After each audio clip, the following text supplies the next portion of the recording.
Hello, வணக்கம், வந்தனம் and welcome. Ramraj dhotis and shirts in சிரிப்படா. Powered by Ripco Home Finance மற்றும் Mood Silver Gardens. Co-presented by Tata Tiscon TMT கம்பிகள். The Chennai Silks. Let the celebrations begin. மற்றும் orbit wires and cable. Full list நான் சொல்லிடுவேன் sir. இந்த கடைசி ஒரே ஒரு வார்த்தை சொல்லிட்டு பேர் வாங்கிட்டு போயிடுவேன் சார். நான் ரவிக்குமார் சார் மாதிரி ஒரே ஒரு விஷயம் வந்து கைதல் வாங்கிட்டு போயிட்டே இருப்பேன் நான். சாரோட கம்பேர் பண்ணிக்கிற ஐயோ ராமா நீ கொஞ்சம் வாங்க சும்மா. சார் பொதுவாக வந்து எல்லாருக்கும் என்ன டவுட் ஏற்கனவே கேட்குறதுன்னா தமிழ் ஹீரோயின்ஸை யாருமே செலக்ட் பண்ணுறது இல்லை அப்படின்னு நிறைய பேர் கேட்குறாங்களா சார்? அதுக்கு என்ன சார் பதில் சொல்கிறது? பொதுவாக நீங்கள் மற்றவங்கள பற்றி என்ன கேட்டிருந்தா நான் ஒன்றும் அதுக்கு பதில் சொல்லலாம். ஒரு டைரக்டர் நினைக்கிற அளவுக்கு கிளாமர் பண்ணுறதுக்கு தயார் இல்லை.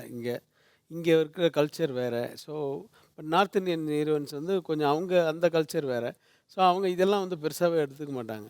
நீங்கள் டைரக்ஷன் பண்ணதுலேயே வந்து சார் உங்களை வந்து அந்த ஆக்ட் பண்ணி இம்ப்ரெஸ் பண்ண ஒரு ஹீரோயின் யாராக இருக்காங்களா சார்? குஷ்பு தான் சொல்லுவேன். சூப்பர். அதாவது முதல் 7 ஃபிலிம்ஸில் வந்து நான் எனக்கும் ஹீரோயினுக்கு பெரிய தகராறு தான் இருக்கும். ஆனால் 8வது படம் தான் புருஷலட்சணம். அந்த புருஷலட்சணத்தை வந்ததுக்கப்புறம் ஹீரோயின்ஸ் இவ்வளோ டெடிக்கேட்டடாக இருப்பாங்களா, இவ்வளோ சின்சியராக இருப்பாங்கன்றதெல்லாம் எனக்கே ஆச்சரியமாக இருந்தது வரும்போது. ஆனால் எனக்கு ரொம்ப பந்தாவாக தான் வந்தாங்க. யார் டைரக்டர் அப்படின்னா கேஎஸ் ரவிக்குமார்னு சேரன் பண்ணிடலாம். நான் அவர் படங்கள் எதுவும் பார்த்தது இல்லையா, அவரோட படம் ஏதாவது எனக்கு ப்ரொஜெக்ட் பண்ணி காமிக்க முடியுமான்னு கேட்டாங்க. ஸோ அதுக்கு முன்னாடி பொண்டாட்டி ராஜ்யம் படம் ஓடிட்டு இருந்தது.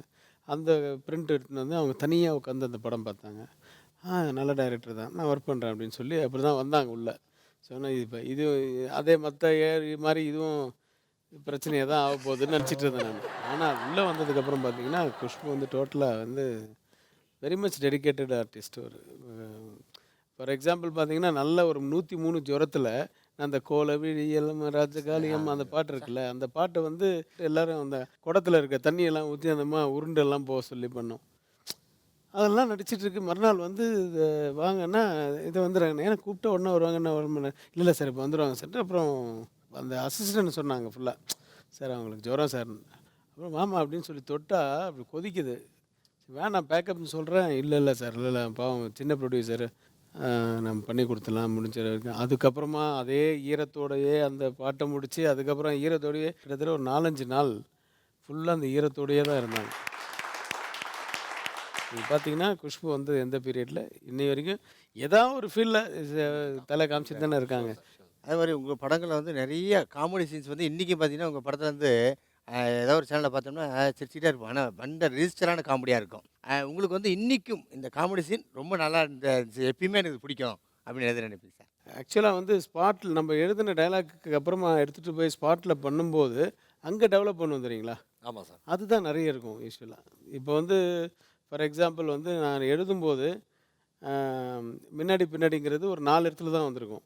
ஆனால் அதை சொல்லும்போது ஜெயராம் ஒன்று சொல்லுவார், கமல் சார் ஒன்று சொல்லுவார், அது நல்லா இருக்கே அப்படின்னு சொல்லுவார், ஒன்று கிரேசி மோகன் ஒன்று சொல்லுவார், நான் ஒன்று சொல்லுவேன்.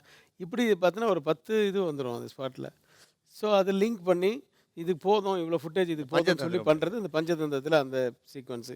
இதெல்லாம் வந்து ஸ்பாட்டில் வந்தது தான். அதில் ரொம்ப பிடிச்ச விஷயம் சார், அந்த பர்டிகுலர் சீனில் நாகேஷ் சார் எவ்வளோ ஒரு லெஜெண்டு. அது அவர் ஸ்பாட்டில் சொன்னாரா இல்லை நீங்கள் சொன்னீங்கதான் என்ன தெரியாது. இவர் வந்து கேட்பார் நம்ம வாசு விக்ரம் சார், ஊது ரொம்ப இழைச்சிட்டேன்ல அப்படின்னு. இன்னைக்கு இருக்கிற தலைமுறை நகைச்சுவை நடிகர்ல உங்களுக்கு பிடிச்ச நகைச்சுவை நடிகர்? வடிவேலு பிடிக்கும் ரொம்ப. வடிவேலு வந்து என்னென்னா டைலாக் காமெடியும் சரி, பாடி லாங்குவேஜும் சரி, எல்லாமே வந்து வடிவேலுக்கு வந்து ரொம்ப சூட்டபுளாக இருக்கும். நான் நிறைய படம் பண்ணியிருக்காரு என் கூட. ஆதவனில் வந்து அது நிறைய ஒர்க் அவுட் ஆகிருக்கும்.